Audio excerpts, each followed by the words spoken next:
Welcome back to Wise Guys Barbecue Podcast. I'm Chip, and this is my bookend, Vin.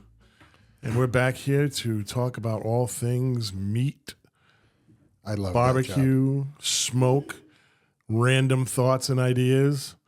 You name it, we're probably going to chat about it. So let's get going. And right off the jump, I just did an article about a cut of meat that is becoming fastly becoming the alternative to brisket. You all know that brisket can be hard to get, and when you do get it, sometimes it's very expensive. And this Argentine, you see this meat on Argentinian restaurant menus, very popular in South America. It's called the Vacio. V as in Victor, A. CIO, the Vacio. And what it is it's almost like a smaller brisket. It's actually a what they call a flank primal cut. It's underneath the loin of the cow, and there's a lot of fat that protects this meat. And the Vacio is actually 3 cuts in one. You get your flank steak, you get your skirt steak, and you can get what they call the bavette. There you go. That's the one I can never think of. Yeah, I can never remember that one. It's French, that's why. Yep. Why do they make some French words in with them? I don't know. I thought we didn't like the French, but maybe I'm wrong. I don't know. But it's definitely the one I forget every time. Yep. So, the reason this is gaining popularity is the price, and the quality of the meat is very, very good. It's very flavorful, and it's a shorter cook time. It doesn't come in huge portion. I think maybe a 15-pounder is probably as big as you're going to get. That's kind of big. Yeah. And even though it's 3 muscles, it is on the smaller side. Sure. So I know some of the videos I've been watching, they're using a 5 to 7 pound. One guy did a 15-pounder, but usually they're a little smaller, and thus they take a little less time to cook. So instead of your 12-hour smoke, 14-hour smoke, whatever you're doing, you can cut that down to 4 or 5 hours with the Vacio. Yeah, a little longer. Usually, like a brisket will go 18 hours, right? Because it's a big hunk of meat. And you're right on with the weights. The weights are smaller. If they're 10, 11 pounds, that's where they're sitting, where a brisket wants to sit around 15, 18 pounds, a pack of brisket. But for sure, it is a quicker cook. and it's unique in its texture because of the 3 muscles that it is. It doesn't, in the meat, the inner muscular of the muscles, there's not a lot of fat like a brisket, right? Brisket has a huge deco pushing through the middle, and you got to cook that baby out. So that's why it's taken a long time. This, even though it's 3 different muscles and there are some good layers of fat in there, it's not intermuscular. So it cooks a little faster for sure. And I think that's the only real trick to it is appreciating that it is 3 cuts of meat and that you cut it correctly, because those 3 cuts, those 3 muscles are going different directions. And if you think you're going to cut it left to right like a brisket, and you never do a brisket left to right? You always turn your point 90 degrees, but you got to do that twice in this cut. So you have to know what you're doing when you're cutting it. Otherwise, you cut against the grain, and now it's like, well, this is not as tender as that piece. Why is that piece better than this? You just got to know what you're doing. Yeah, because all 3 cuts are a little bit different, a little bit different in terms of texture and flavor. The other thing that was really interesting was they leave the silver skin on. They don't necessarily take that off, and they let it work as insulating the meat and the fat together. More like a binder, because if you take this, you're right. So if you take the silver skin off, the 3 muscles want to fall apart. Yep. So kind of like how some people, Tommy was showing us how to pull the membrane on a pork rib, and that's always a great idea, because a pork rib, you got to get that flavors into the rib. But on a short rib, on a beef short rib, when you have those 4 ribs, sometimes you don't.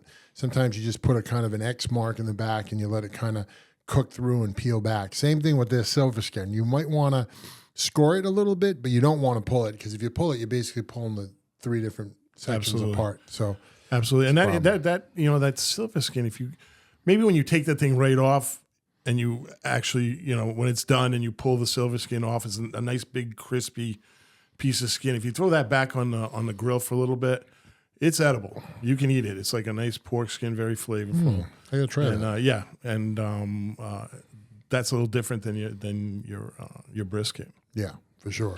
And So, go ahead. so now I'm sure you tried it. Have you cooked one yet? I have not cooked one. Yeah. I have not cooked one, but I've seen them. I tell this to you all the time. This place, Lala's out in Los Angeles, Okay. is an Argentinian steakhouse, and that's where I first tried it.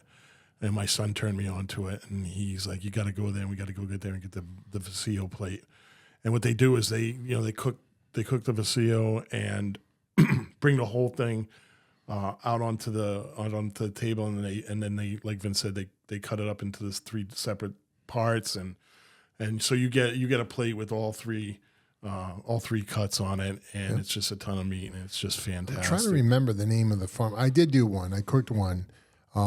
Tommy was raving about him doing one, and involved, like you mentioned, cheaper than brisket, right? Brisket's running about $7-8 a pound right now. Oh my God. And where these things can still be found for 4 or 5 pounds. And you can get, what's cool about this, because it is a better cut of meat, you can get it prime. You can get a prime cut of this, where a prime biscuit, you're not going to find it very often, number one. Number two, it's a waste of money. So I don't suggest it. But this, you can buy it prime. And I know Snake River Farms offers it. So it's a specialty cut. Like you just can't, it's on their website, but it's not on they're not on their shelves inside. So you're going to basically go in, say, hey, I want this, and they'll have some in their shelves priming out, so they'll give you one that they have, but it's not fully available. You might have to wait a couple of weeks, is my point. And it's not impossible to get. It's just, it's special order. Correct. But I can't remember the damn name of that other But it's farm. true. I mean, you can these days you can go online and call one of these farms up, or if you got a local butcher that you love. I mean, I'm sure he can get his hands on it for you. And you're absolutely spot on with the spelling. That just the only thing different for people that have experience with it. So the V in Spanish is a B, so it sounds like Vacio. Yeah, I don't cater to that non-American that dialect. Those non-American dialects. We do a show in Argentina. I'll cave. Okay. But thank you for correcting me on that. Well, I just in case I don't ever want to be ignorant or more ignorant than I already am. So, anyways, but thank you. So in your opening, which was eloquent, thank you. Well, thank you very much.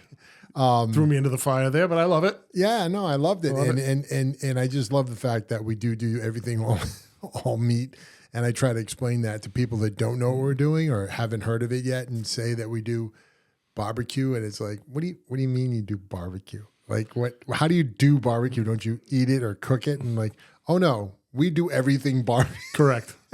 I mean, so if you look at us, if you look at us sitting here, you're saying, okay, it's off the top of my head, beer, football, for red sure, meat. For sure, it fits the profile. It absolutely fits the profile. It's just they don't understand that there's a marketable angle. A whole world of barbecue, a whole world out there of goodness, and because of that whole world. I always encourage folks to please subscribe, ring that bell. It's important to us. I can't tell you how it takes you a half a second. It costs you Zippo. There's no thing in your phone that's going to like implode after you do it, but it definitely registers us up the YouTube food chain, and it makes us go higher in our rankings with the algorithm, and it keeps us happy. So please ring that for me. And on that same note, I'd like to thank we didn't get any email to Fredo. Fredo's getting a little bored, but we did get some folks commenting on BBQ News website, which is great. So we love that. Keep up the communications. Tommy's article on bourbon and barbecue resonated really well and got some comments back. Oh, the other one too, someone I didn't recognize on the YouTube channel sent a comment. Chris something, and Chris said, "Oh, I loved Vin's story." So the one you read about the electrical power problem. So no, it made me happy. It was one. Somebody listened all the way to the end. Yeah, that's good for you, Chris. Thank you. And then he actually picked up his keyboard and he wrote in. So that was nice. But the big shout out this week goes to a good friend of ours, a really bad kicker, Billy Gibbler. All right, Billy, I know you watch. I know you get on these. So hopefully you're hearing this, and hopefully you're seeing our shirts that you inspired. This is it. This is the Soggy Beaver. I guess it's a restaurant. And it says at the bottom, if you can't see it in the rules of my fat. Oh, it's a restaurant? I don't know. It's something. I thought it was Giblin's motto. Yeah, maybe. If it's not all over your face, you're doing it wrong. So, thanks, Billy. Thanks for the suggestion. Yes, we went out and bought one. We even got one for our technical advisor, Johnny Z. So, Johnny, you're getting one of these when next time we see you, or I might throw it in the mail for you. But yes, thank you, Billy. Any other suggestions? Please don't hesitate. And I know you won't. I know you won't hesitate. And I guess the wardrobe that you suggest is very meaningful to me. But you must know that it instantly flashes in my head the kegger we were at when you decided to take your shirt off and put on some woman's bra. Wow. And then Coach and Dorgan goes, geez, Giblin, you have better tits than my wife. So that's a true story. That's a true story. And I know Billy will appreciate it. Maybe not so much his family and kids. I'm sorry. But hey, this is all we got, folks. We're living the dream. Love you, Bill. Bill, thank you. Love you, dogs. I don't know where you are, but one of a kind. Imagine if we got him on the show. What's he gonna do? Put it out? He's a fireman. Hey, Gib. No, all kidding around. Bill's the all-time leading scorer in Friar football history. So shout out to you, buddy. Yeah, he was. He had. Ice water in his veins, He kind of did, but I think it was beer. Yeah. He was pretty cool and collective in what he did. Sure did. Actually, I remember because of the article. I don't actually remember the game, but there was a game that we had won, and it was two instances in the game. One was by your lovely co-host here, blocked a field goal attempt, and then Billy Giblin won the game on a field goal in that game. And I don't remember the school or anything. That was when we had to play out at that awful field out in Pawtucket. I think he banged. Banged it through at the end. I just know that there's a newspaper article that goes up on the Friars thing every once in a while. First game I played at PC, Gib came in to hit. I want to say it's a field goal, but I think it was the extra point that actually won the game. Okay. He kicked this ball straight up into the air, and it fell. It fell on the other side of the bar, but if this is the bar, it felt like came straight down on the other side of the bar, made it by like a mortar shot, foot, and we win. And everybody stormed the field and poured beer on our head. It was great, great moment. Yeah. So, anyways, thanks, Bill, for the call outs on the shirt. And if you find any more, let us know, because you can be a wardrobe producer for sure. Easy peasy, it's your job, man. God. So and our staff just keeps growing and growing. Good thing we don't have to pay any of these people. Could you imagine? we got. That's why every time you bring these new people, I'm looking at you going. We got a producer. How much we got like 14 people in this staff. We got a set director. And we got 78 views. Fredo thought he was going to have to do everything himself. I was like, nah, Johnny Z's coming. Now Billy Giblin's jumping in. So everybody wants a piece. Oh, Chip, you got to wait a minute. I got to get some wine in me. I'm sorry. You know how this goes for me. I got this Diet Coke, and That's not cutting it. No, I'm biting. That's not cutting it, big guy. This is not. I don't. Yeah. Good thing. What do we got here? We got. We still have something from Newport Vineyards. Yeah. So remarkably, I'm not gonna say remarkably enough, because they have a few wines that are really good. This is their red. This is the one from last week, guys. When you met, Andy Textera, the executive chef of Newport Vineyards. He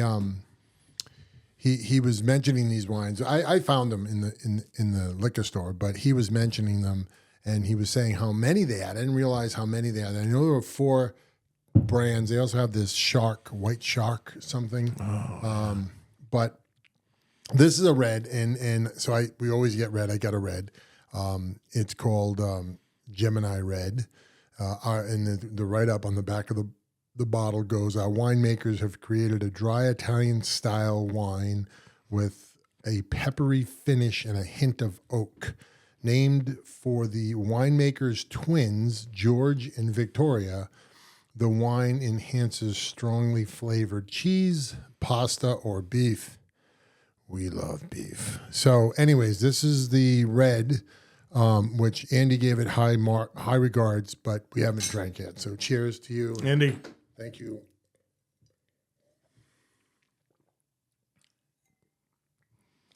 Yeah, so it's delicious. And what I find amazing from Newport Vineyards is any wine you usually taste, especially a red, there's something going on in the complex, right? It's not bad by any means, but there's something. There's a little chalky. There's some tannins in there. There's just something you want to say, maybe in 2 more years, or let me decanter it or something. Not these wines. These wines come out and they're just, you could almost put a straw in the bottle kind of a thing. They're just delicious. And when you drink it, you know you want to drink more of it, which is the scary part of me. No BS. That's as good as anything we've had. That's really good. Yeah, no, they're doing some amazing things up there, and that's why Andy says, he goes, there was a time when he was cooking. Sorry for a minute, guys. If you haven't seen that episode, that's episode 11. Go back and watch that, because Andy was fantastic. Not only with being a chef and telling us about his kitchen and barbecue and all that, but even with the wine, and they also have a brewery up there.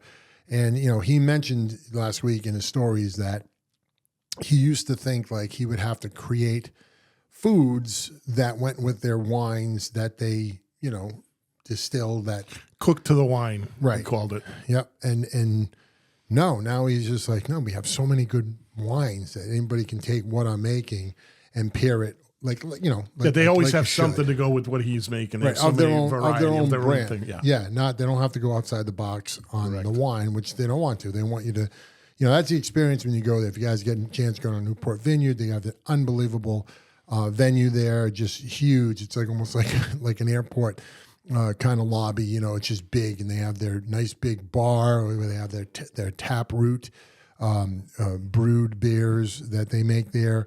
And then they have, of course, their wines that they sell there. And then they have their restaurant that has an open balcony.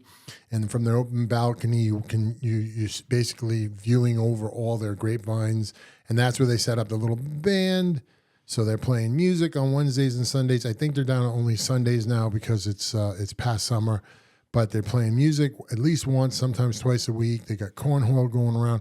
And then that swings back around to a complete restaurant area on the first floor before you can walk up through the brewery area, distillery, up the stairs to, I'm not going to remember what it was called, the Overlook. The Overlook. So the Overlook was it used to be something else. It was called, I think, the Brick back in the day, pre-COVID, and they decided to rebrand it and open it up, and they have these 2 huge, think about industrial garage doors that open up. So and you're about 12 feet in the air, so you can sit elevated in the restaurant, look out over the vines, and it is the Overlook. And I haven't had a chance to eat there, but apparently they have an unbelievable Sunday brunch. So, guys, please check that out.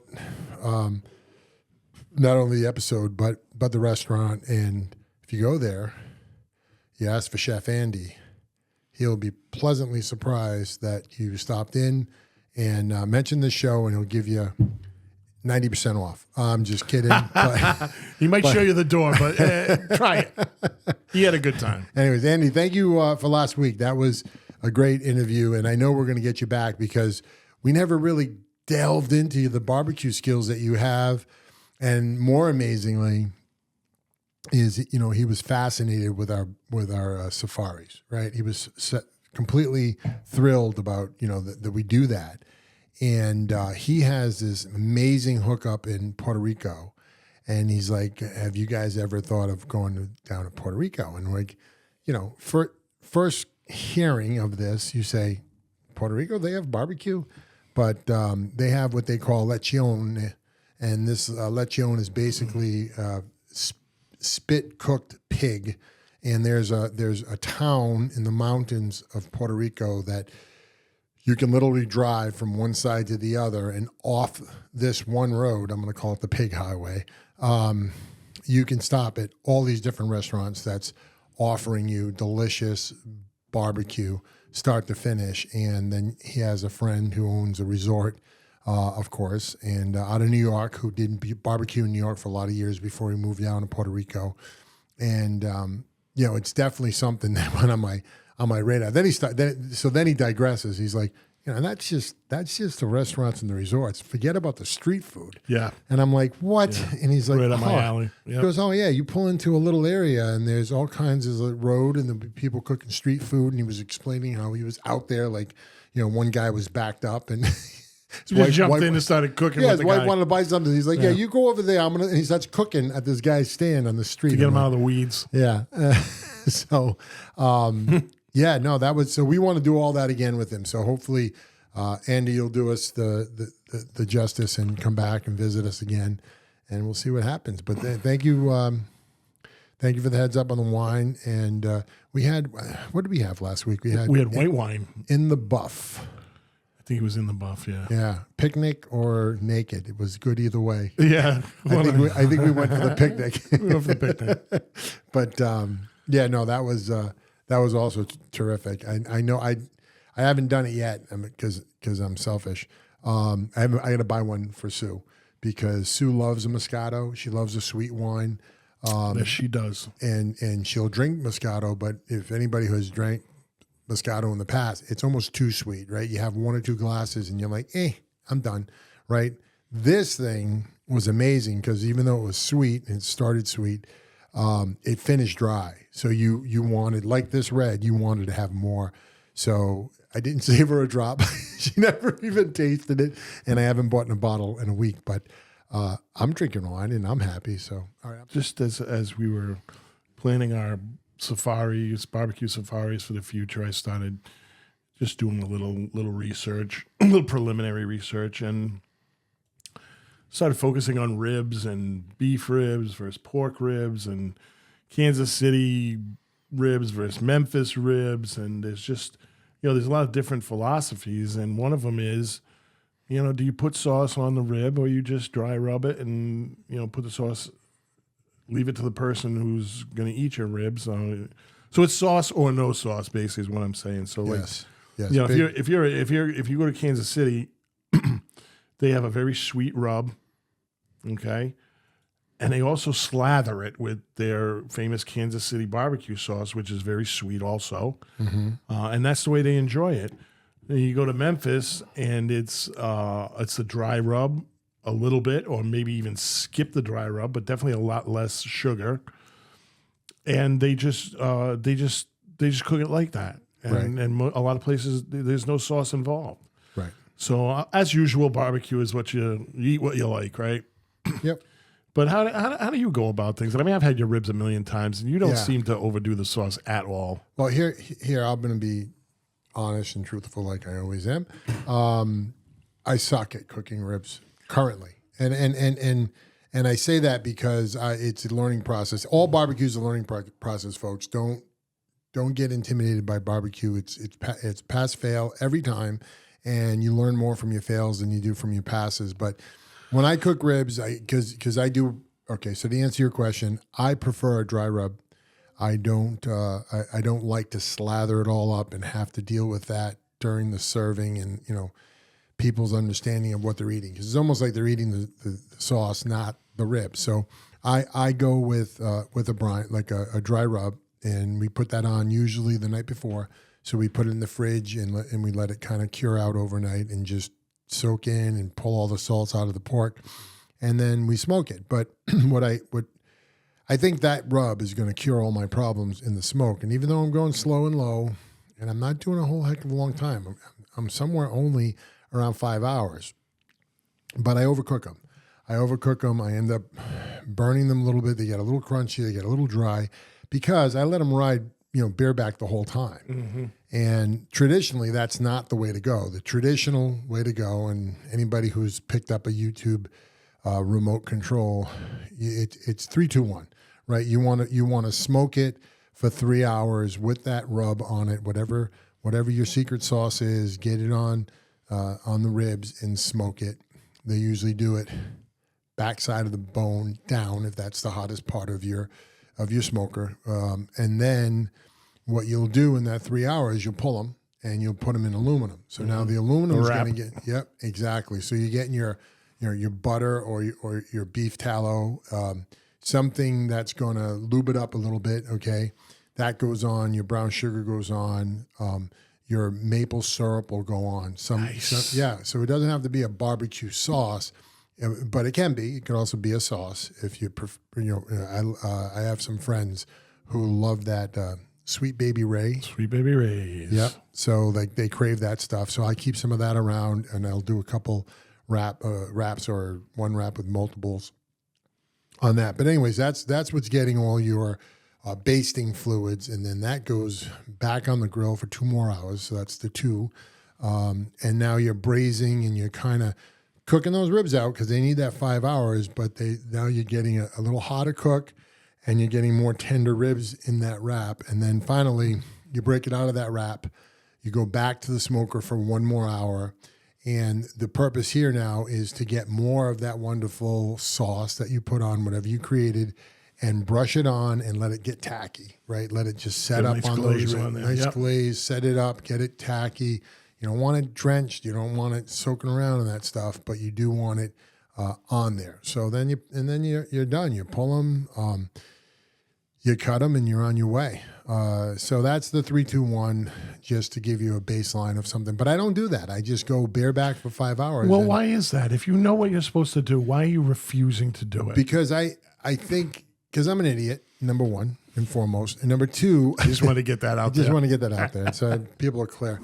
I feel like the cooking, because I use a pellet grill, I don't stress the cooking process, right? These guys are on sticks, and these guys that are doing it for real, I use the word stress for care. I shouldn't do that. They're caring for their food. That's their, I'm set it and forget it kind of guy, and I get guilty with it. So I think in the process of the cook, I can spritz it, I can move it, I can judge it, I can, I'm right there. I'm going to nail it.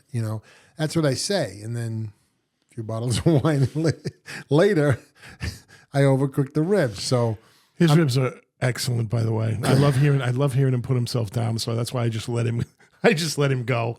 But his ribs come out very good. Thank you. I don't want to hear it. I am going to do more of the 3, 2, 1 unless I stop drinking, and I hope I never stop drinking. Well, that ain't and there you go. So that's what I prefer. That's what I do, and I know that's kind of the standard, of course, in competition. And again, it's more, those guys are dialed in, right? They got their sauces amazing. They're not even mixed and prepared. They're cooked, right? So they're in that homogenized process of cooking that barbecue sauce, that really bringing it together. And there's, I've had some competition ribs where it's almost uncanny how they say, "Here, taste this." Okay, so now it's going to be hot. You're going to feel a little bit of spice on your lips, but hold on, it's going to mellow out, and you're going to get some sugar in the back of your tongue. And I'm like, holy Jesus! He just and he's right on described my tongue to me. Right on it. You're a magic man. But that's a little creepy. That's how these guys roll. They're so dialed into their flavor profiles and how they manage their food. You know why it's amazing. You know why it's so difficult to judge, and you know why these guys, right? Like 180 is a perfect score in a category, and when they're pulling out the judging, and the 1799665, 1799732. It's like you got 5 guys separated by 100th of a point. You wonder why, but you taste those ribs and they're amazing. And by the way, they're not only amazing, they're different tasting. People have different profiles, so you're not getting the same rib over and over again. This person's going with a spice. Somebody was doing, was 16 mesh that was doing this. I think they called it the cherry bomb, was their flavor profile, which they killed with at Core Cares. And Rich's barbecue ninja ribs are outstanding. They have a kind of cherryish But he has exactly what his name would imply, ninja, right? They're one of it's a morphing kind of a thing, right? It starts one way and it goes another. And he was another one. And I didn't realize that with him. He, kind of sort of because of his Asian background, you would think they like spicy, right? They like getting a little bit, they like that an umami kind of base flavor, and they like to get a little fiery with their cooks. So you can expect it. But Rich's stuff didn't scream that. It wasn't just like, no, it wasn't overpowering. Right? At all. The thing was like, oh yeah, I like this taste. I'm like, what's going on there? This thing's heating up. And you would think if you ate the next one, it would be hotter, but it's not, right? It has that same consistently flow. And he's doing that with his ribs, his sausage, his cabbage, his jarred pickles have the same flavor profile. Oh, his pickles are amazing. So it's just dedication. To be able to have that same flavor profile over different food items, for me, that's amazing. I mean, if he could have brought out vanilla ice cream and it would have had this, it would have had the same spicy. Yeah. You know what I mean? It somehow he gets that profile in everything that he makes. It's just great. So, yeah, he's done it. He's got a very consistent way he cooks his stuff, and it really comes out. And then he's making little adjustments, as he hears feedback from judges and things like that. He said he's making. What was he talking about? I want to work on my ribs or my. He said he had to work on something, had to make a few adjustments on something. I think it was his ribs. I think so. I think it was his ribs because he thinks it definitely was his ribs that he was talking about. Yeah. I forget what the comment was. He's right up there with his ribs. He actually came in second at Miller's Crossing. Yeah, I mean his ribs are fantastic. Yep. It was just you talk about getting over the hump, like getting to the next level. Yeah, he feels like he's not event to event. It's not consistent enough for him. So. So I think that's why when we talked to him, which was before Miller's, he might have figured it out now. Yeah. And him and Stephanie, they both do a fantastic job. Very much appreciated. And same with Rico from Q Shanty. He's fantastic. Dan at 16 Mesh. I mean, him. Talk about the husband and wife dream team, right there, guys. Right, because his wife, and I'm making some of this up. I'm sorry. Kristen, if I get this wrong, but I think you have some kind of pastry chef in you because, you're making all those wonderful 922 cocktails that are full and fruity and tasty. And this cherry bomb flavor just didn't show up in Dan's head one day. I think for sure you taught it to him. But anyways, it's you got Kristen coming up with some really creative, layered, flavored, advances to meats that Dan's doing perfect jobs on the cook. So it's just a match made in heaven, and they do really well. I mean, they're actually doing really well. I've been talking to Dan. I think he's doing more and more catering events. I think that's what he told me over at Miller's Crossing. But again, you talk about somebody that can be consistent, that can nail it, and there you go. So. I'm gonna start paying more attention to my ribs. Yeah, ribs. Like I said, ribs are ribs. I know my rub is good. I get a lot of compliments out of. The only person that doesn't give me excuse me, folks. The only person that doesn't compliment me is Sonny, because Sonny is a sauce. He's a tough crowd. No, you know why? He's a sauce guy. He's a sauce guy, definitely. Right? So you can, no matter how tender they are, perfectly cooked, seasoning, tasting. He's like, first thing he's like, oh. Where's the sauce? You didn't put sauce on it? I'm like, taste the effing things, please. You barbarian. Yeah. Don't you have homes? So anyways. So let me ask you another question. Beef ribs. You ever do beef ribs? Yeah. And not a big fan, or just... Oh, you're kidding me. Very different. No, addicting. Yeah. Different for sure, because they're beef. Yep. And they're huge. They're usually, and no matter what you see them in the Cryovac bag in the markets, you're going to be surprised when you get them out and you start to work with them. They then cook them, right? Because what happens is they shrink down on the bone and they get real plump on you. Yep. And they're delicious.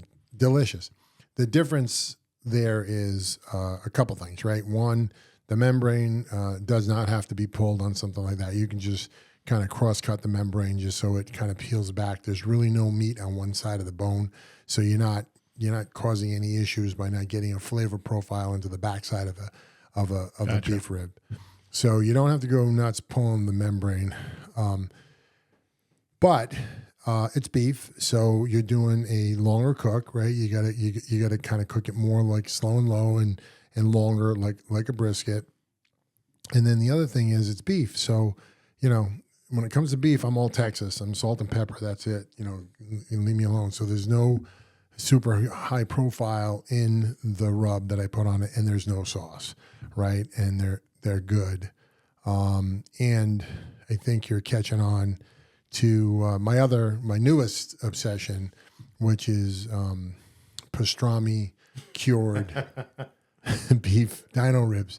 So I love pastrami. I make pastrami, right? I long story. I won't get into it now, but I happened upon a meat slicer. So I said, hey, I'm going to have like a little, I went out and I bought the salami and the gabagool, and I took some of these meats, and whenever I said, I want a fresh sandwich, I'm going to slice them up, and yeah, that's all well and good. And I do that. But then did you ever try to clean one of those bastards? It takes a while. It takes a while. You got to dismantle the whole thing and clean it. It's a pain in the butt. So I don't use my meat slicer as much as I would. But I made some of my own pastrami, right, which is just brisket.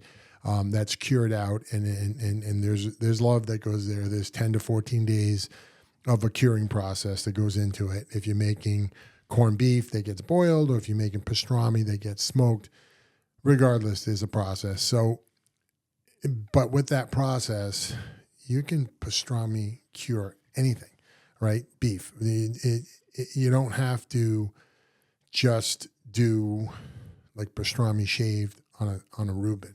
You can get brisket and pastrami, cure it, smoke it, and then have pastrami cured brisket. You can also do a dino rib, and that's where I started with that in hindsight barbecue up in Waterbury, Connecticut a couple weeks ago. I had both of those. I had their pastrami brisket. I had that on a sandwich for lunch at 4 o'clock. Short rib or something too. And then Mark tells me on my way out, you see the dino rib, right? And I'm like, no. Yeah, and I wrote an article, and of course, I had fun with it. It was after a bottle of wine, and I heard the angels singing, and I heard the choir come up, and it's like the organ started playing, and I said, "You had an epiphany." Exactly. I'm like, and Charlie, I love playing sports. I didn't break a lot of land speed records when I played sports younger days, but you look quicker than you look. There was no time that you could almost measure from when he said, "Why don't you take one home for later?" And then I was belly up to the register like you that. You barely finished later, right? Ka-ting. So we bought one and we brought it home, and Sue and I had it for dinner, and it was fantastic. And I mentioned, so as we talk more about pastrami, Andy hit on it in our show last Friday. A little bit about, he wanted, he's well taken with Katz Delicatessen in New York, and they're not Meow Cats. Yeah, no, with a K, right? Katz. Yeah. Yeah. So he loves their pastrami, and not so much. No, I'm not going to say he doesn't like their flavor profile. He just has his own, which is different. And he prefers his own, but he likes their texture, and he couldn't figure out how they got the texture. That was very interesting. Yeah, but my point there is, when I was telling him the story about me making pastrami, my biggest problem, right? It's a problem. It's not an issue. My drinking is an issue. This is a problem. When you cure the pastrami, there's a process you have to do with pink salt and the flavor profile that you put in the bag, and you flip it every day in the bag in the fridge for this 10 to 14 days. And then you're done. The meat's fully cured, and now you can do what you want with it. You can eat it like that. You can smoke it. You can boil it. You can do whatever you want. But they throw one more step in there. Well, they do, but I'm not going to go there. What I will tell you is, I had to start washing, almost soaking mine. I take for 30 minutes. I'd go and I'd wash off all that brine, and the reason why I do it is my pastrami is too damn salty. And then, of course, I go back to a flavor profile, which doesn't have salt in it because I just washed it out purposely. And I smoke the brisket. In this case, the pastrami brisket. So Andy did say, he's like, no, he goes, dude, I'll teach you a brine that you won't have that problem. Yep. I'm going to hold him to that. I'm going to. This wasn't a vacant promise. I'm going to hold him to that. He's going to get me that. Yeah, no, he'll come through. He was serious about it. Yeah, I think we have to like sign some kind of like a catalog full of right. He said agreements. I'll show you, but you can't tell anybody. That's right.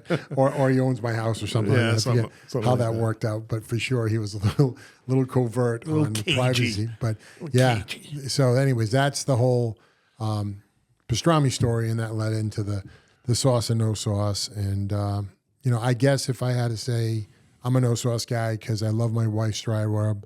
I love cooking, attempting to cook that rub correctly, and I really enjoy it when I don't burn the shit out of it. But there you go. So I'm a no rub guy. Yeah, listen, I'm a rub guy. That didn't sound too good, but I am. I'm a rub guy. I love barbecue sauce, especially these places we go to on the safari that make their own. Yes. I just like the control. Yes. I like to get my meat with nothing on it, and then if I want a little sauce on it, I could try some different sauces, that type of thing, rather than having no choice and it just slathered on whatever. And it might be. I've had ribs with sauce all over them, and they've been fantastic. But I just like a little more control. That's a personal thing with me. Yep, totally understandable. And I think some of Sonny's relishment in eating that rib with sauce all over it is just that childhood experience of, remember the McDonald's McRib? I do remember the McRib.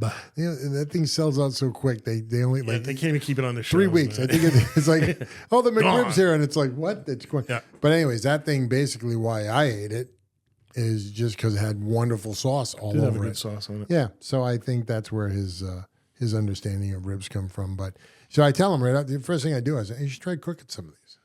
And he's like, what do you mean? I was like, instead of being a critic, breaking my balls, you should put together one, dry rub one, and I'll help you. Come over the night before. We'll put it together. We'll put it in the fridge. We'll smoke it out the next day, and then you tell me like what you think, because I hear that. I won't mention this person's name because I don't want to. The arguments that ensue are amazing, but this one person, I asked him. I said, "Oh yeah," and this person loves ribs, and they make ribs, so it's not a critical. I don't take it critically, but I do take it in advisement because I know what they're talking about. And I usually ask them, and I'm like, what'd you think of the ribs? And they were like, they were good. I liked them. They were good, but it didn't have that depth of flavor. And I'm, excuse me? He goes, yeah, you know how you can kind of almost separate the flavors as you're eating them? And I'm like, I'll separate your teeth from your head is what I'll do. Excuse me, monsieur. So, but no, it was a good call out because that's what I learned in the 3-2-1. That wasn't. What? Who's that? No. Okay. No, not at all. Not at all. He would have left with just his gums in hand, but no, not at all. Okay. And so that's where Just asking. That's but it challenges you because you learn. I learn a lot when I cook, and like I said, I don't get. Guys, you can't, it comes to barbecue, you can't get offended, you can't get disgusted, you just got to say, put it in the memory bank. It's right. Take your notes, ask for opinions because it's huge because you learn and you learn again. All right, Charlie, my one and only brisket whisperer. Let's move on with Fredo's letter here because he was a little pissed off last Saturday morning when he did not hear his letter written. Wait a minute. He was pissed off. Yeah, but wait a minute. Just let me hang on. Let me try and give a shit if you were pissed off. All right, buddy. Do your job, and I won't be pissed off. Well, I could see because you know how he screwed up, right? He went on that prompt vacation to set up the Shy. I'm not over that. And in that process, and in that process, he didn't do his job. There was 2 weeks that we had to come up with our own stuff, and we kind of forged a letter. He forged a letter and made me look like an ass. Not that I need any help to look like an ass. This is bad. This is going to be worse than the 5 families. We're going to have to. We got a problem here. We're going to throw down on this. Yeah. You're going to have to mediate. So he did write. He did grab a letter last week, and I mentioned it was Chris. Remember, Chris? I mentioned your name, and I hope I hope you heard me call out last week and you're listening now because you're going to hear your letter as soon as I clean up all this Diet Coke I spilled. But anywho, this kind of goes back to what we were just talking about because he had a successful story with his ribs on a 3-2-1 method. But so this is Chris Thompson, and he lives up north of the city, and I'm going to leave it at that. But he says, "Hey, wise guys, I just had to take a moment and bring about last barbecue masterpiece. I finally nailed the perfect rack of ribs, and I've got to say, they're nothing short of extraordinary. These ribs came off the smoker with a flawless bark, smoky caramelized, just right amount of pull from the bone. I used the low and slow method of 3-2-1, which I just explained to everybody that I have to learn. What is that 3-2-1 method anyway? 3 hours on, 2 in the wrap, 1 more hour with the sauce. Got it. Yep, you nailed it. So I'm going to tattoo it on my arm so I don't forget it. 3-2-1 hour technique with cherrywood smoke infused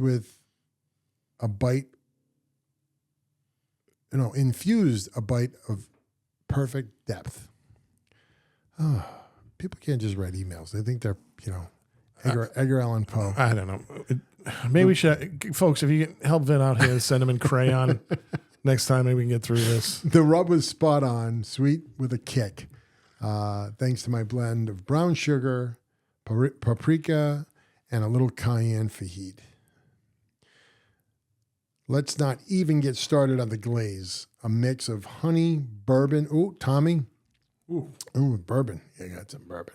And apple cider vinegar, perfectly sticky and tangy rich. Honestly, if I didn't know any better, I'd just stepped off of the barbecue competition. My family already thinks I need to enter one of those. What do you think?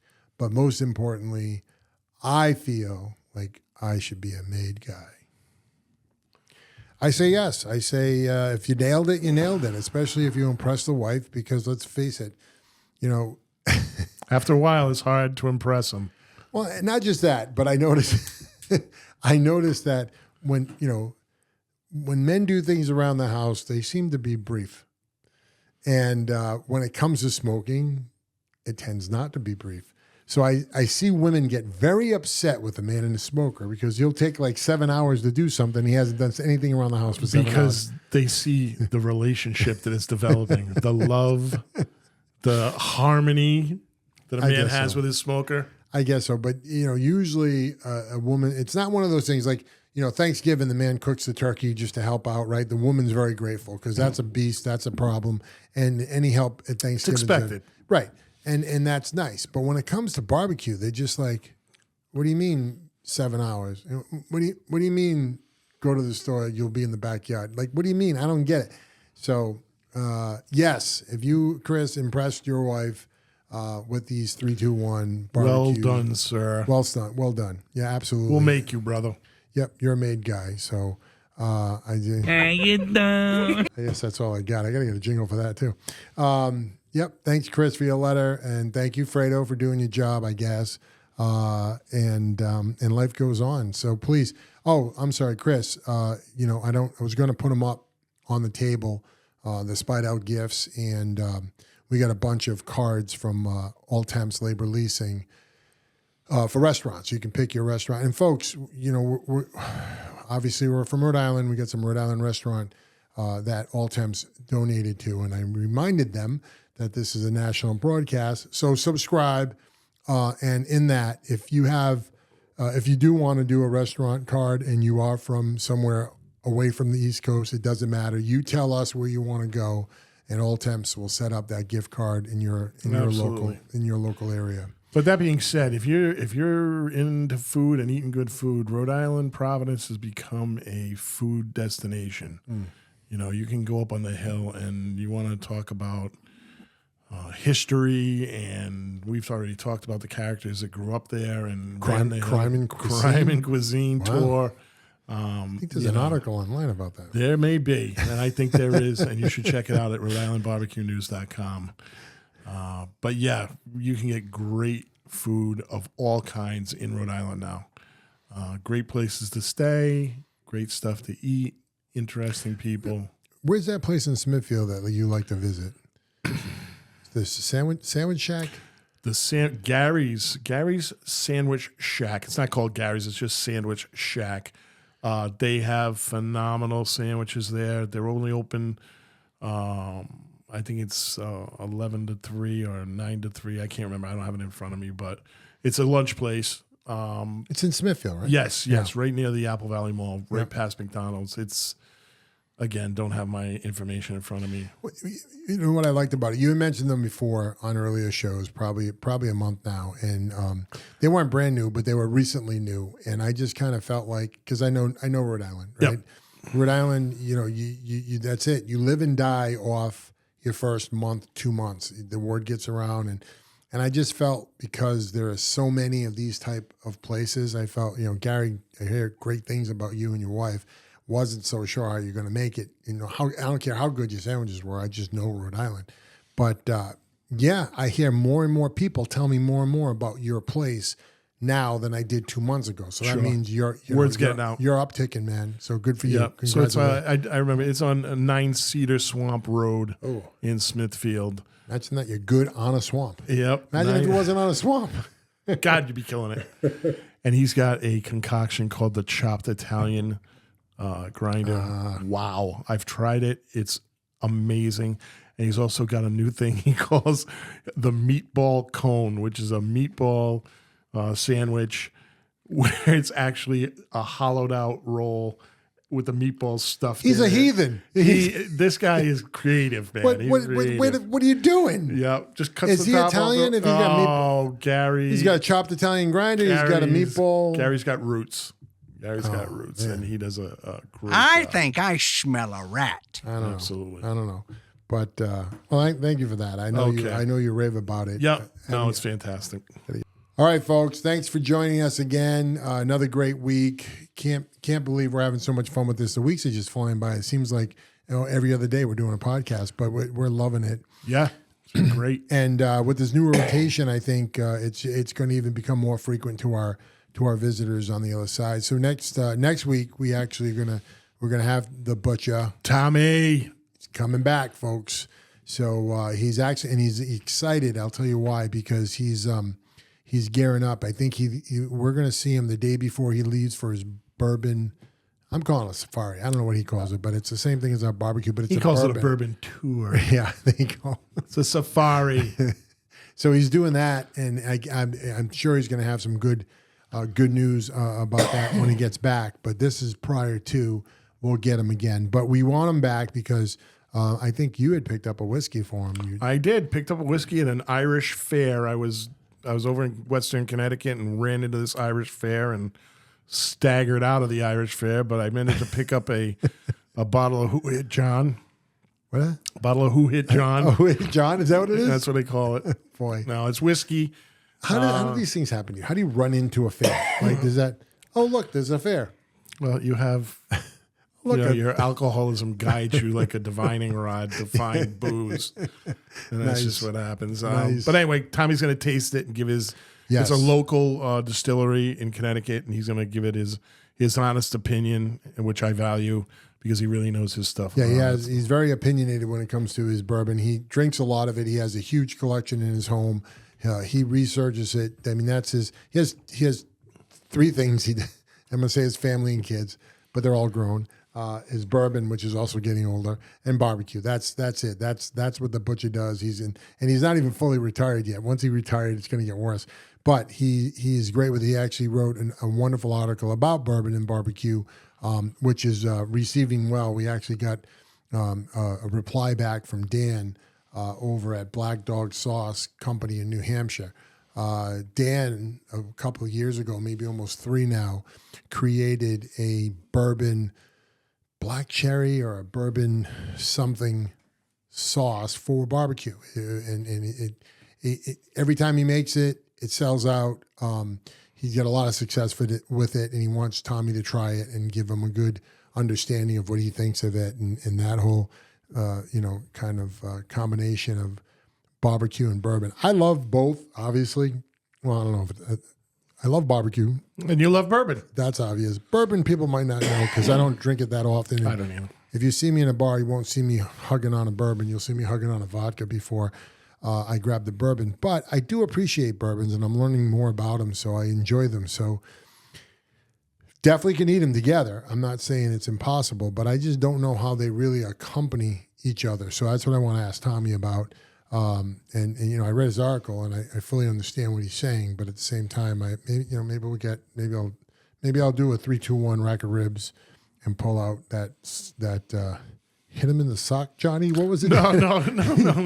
Hit him with the sock puppet. A nice bottle of Who Hit John. Oh, he hit John with a sock puppet. Yeah, that's not the name of it. That's what John Wayne used to call it in his old movies. There we go. Oh, you're playing with me. Yeah, I'm playing with you. That's like Mayo and Brisket that play with the Patriots. That's all. Bottle of 100% bust gut. So yeah, Tommy, thanks for coming in. Again, I know you love being here, and we're going to be seeing more of you. And stop going on so many damn vacations. We'll get you on more shows. But Tommy will be here next week, so please join us for that. And that's all I got, Charlie. I don't know if you got anything else. We got through a lot more than we thought we were going when we started this thing. We started this thing, we were like, geez, what do you want to talk about today? Yes, I know. But we did get a lot in. I think it's because, like someone's barbecue cook, our brain is getting layered with barbecue.